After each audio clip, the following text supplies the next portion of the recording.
De fortes répliques pourraient se produire à proximité du Maroc, a prévenu le sismologue néerlandais Frank Hugerbiet, dans un message posté dans la nuit de vendredi à samedi sur son compte Twitter.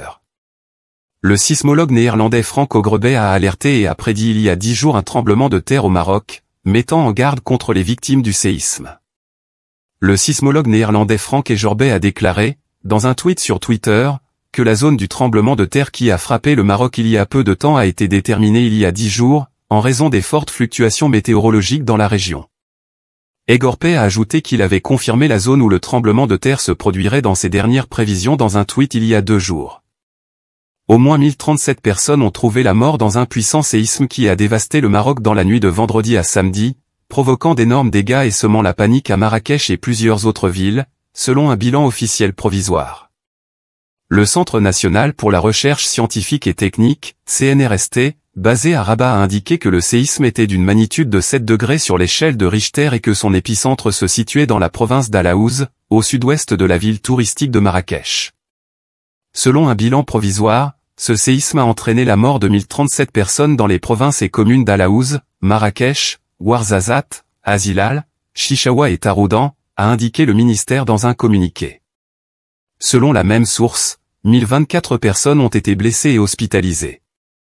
D'après les médias marocains, il s'agit du plus puissant séisme à frapper le royaume à ce jour.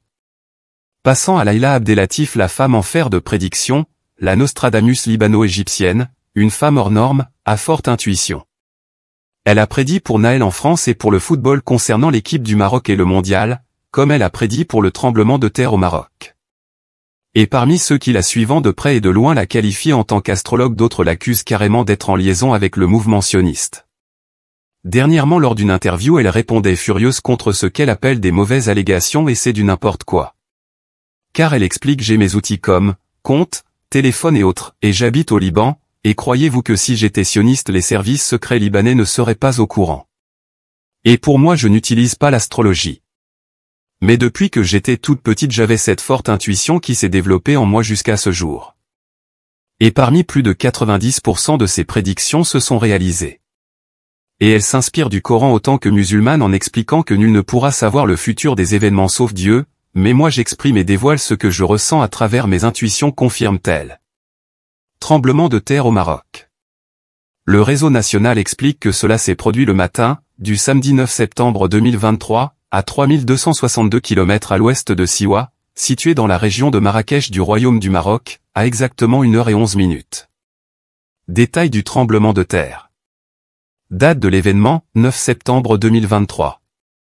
Heure de l'événement, 1h11, heure locale. Force, 7,05 sur l'échelle de Richter. Latitude, 31,04 nord. Longitude, -8,46 ouest. Profondeur, 13,80 km. Séisme au Maroc, selon des sismologues de l'université de Grenoble, un deuxième choc important est tout à fait possible, préviennent-ils. Le puissant séisme qui a frappé le Maroc s'est produit dans une zone sismique connue, mais il a pourtant surpris les scientifiques par sa violence. Des répliques, voire un deuxième séisme, pourraient survenir dans les prochaines heures, préviennent des sismologues de l'Institut des sciences de la Terre de l'université de Grenoble. Au moins 1037 personnes ont péri dans un puissant séisme qui a frappé le Maroc dans la nuit de vendredi à samedi, provoquant d'énormes dégâts et semant la panique à Marrakech, au lieu du tourisme, et plusieurs autres villes, selon un nouveau bilan officiel. La secousse tellurique de magnitude 6,8, enregistrée à 23h11 heure locale, a surpris Jean Virieux et Florent Branguier, sismologues à l'Institut des sciences de la Terre de l'université de Grenoble. France 3 Alpes, faut-il s'attendre à des répliques ? Jean Virieux, il y en aura dans cette région. Elles seront nombreuses, mais elles seront plus faibles que le premier séisme. C'est pour cela que les habitants ne doivent pas retourner dans leur maison, car même une petite secousse sur un bâtiment endommagé peut provoquer un effondrement. En Turquie, on a perdu des gens qui allaient récupérer des affaires dans leur maison à cause d'une petite secousse. Il faut attendre l'aval des autorités. En général, les répliques peuvent durer 2 à 3 semaines, le temps que la croûte terrestre se rééquilibre. Florent Branguier, on sait en effet que l'intensité des répliques diminue assez vite avec le temps. Mais on étudie beaucoup le risque d'un autre séisme majeur, déclenché par le premier. Ça arrive fréquemment, comme en Californie, en Japon ou plus récemment en Turquie. Le second séisme se produit en général sur des failles situées à quelques kilomètres de la zone touchée, et là, il faut être très vigilant. Un deuxième choc important dans les heures et les jours à venir est tout à fait possible. France 3 Alpes, allez-vous mener des études sur ce séisme avec l'Institut des sciences de la Terre de l'Université de Grenoble? Florent Branguier, tout à fait, nous avons deux objectifs. Le premier, c'est de faire des recherches de fond, sur le long terme, pour chercher des signes précurseurs et comprendre ce qui a pu provoquer ce séisme.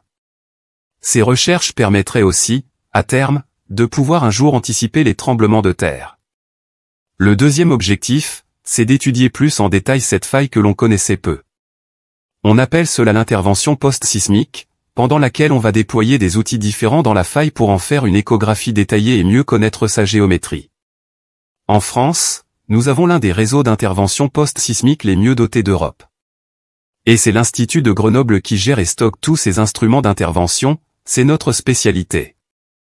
Si le Maroc demande de l'aide, nous partirons mener ces recherches sur place.